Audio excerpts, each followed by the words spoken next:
Actuellement, le climat est à l'espérance. C'est un immense espoir qui s'est levé sur le Venezuela, particulièrement depuis le 25 janvier, depuis que Juan Guaido a prêté serment de devenir le président de la République. Aujourd'hui, on peut dire que 90% de la population du Venezuela suit Juan Guaido. Depuis toujours, depuis 20 ans de socialisme au Venezuela, l'Église du Venezuela a toujours été en difficulté avec l'officialisme.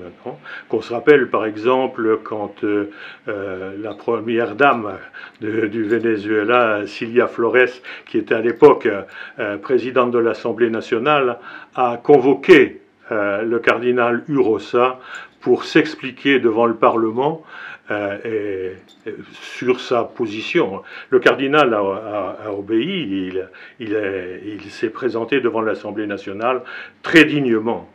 Et la situation a toujours été très compliquée avec Hugo Chavez. Qu'il s'agisse aussi du nonce apostolique, l'ancien nonce apostolique, Monseigneur Dupuis, qui avait des difficultés aussi avec l'officialisme.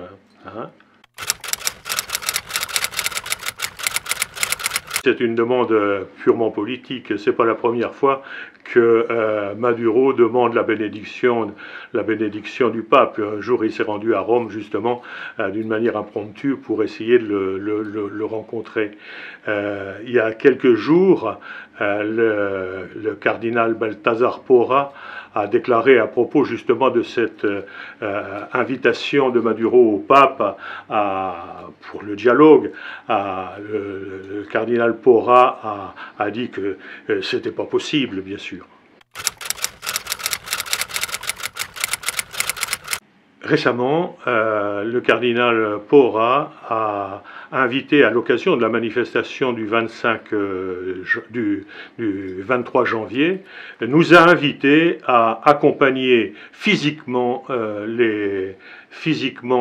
nos paroissiens, physiquement nos fidèles, de manière à les accompagner spirituellement dans cette démarche. Ça veut dire que c'est rare quand même que l'Église, dans ses plus hauts dignitaires, invite les prêtres à manifester publiquement leur opposition à ce régime corrompu.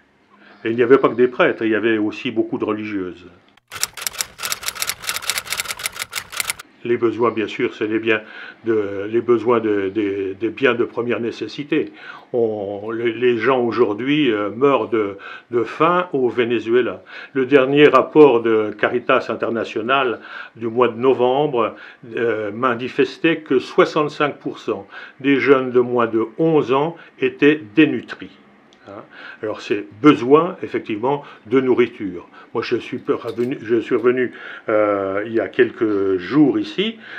En un mois j'ai perdu 4 kilos là où j'étais, dans la paroisse où je suis. Et encore on n'est pas parmi les plus mal lotis parce qu'on avait des pâtes, on avait un peu de riz.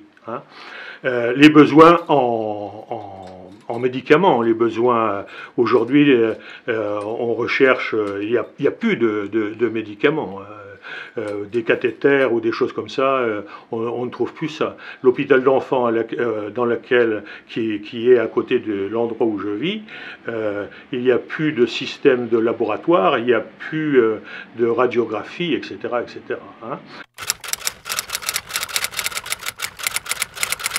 Bien sûr, la Caritas a un rôle fondamental justement pour récupérer les médicaments.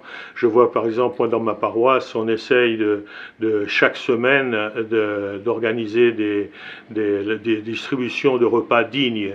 C'est-à-dire qu'on a toute une équipe qui fabrique des repas, qui va porter des plateaux repas dans les endroits où les gens cherchent effectivement leur nourriture, c'est-à-dire dans les dépôts d'ordures.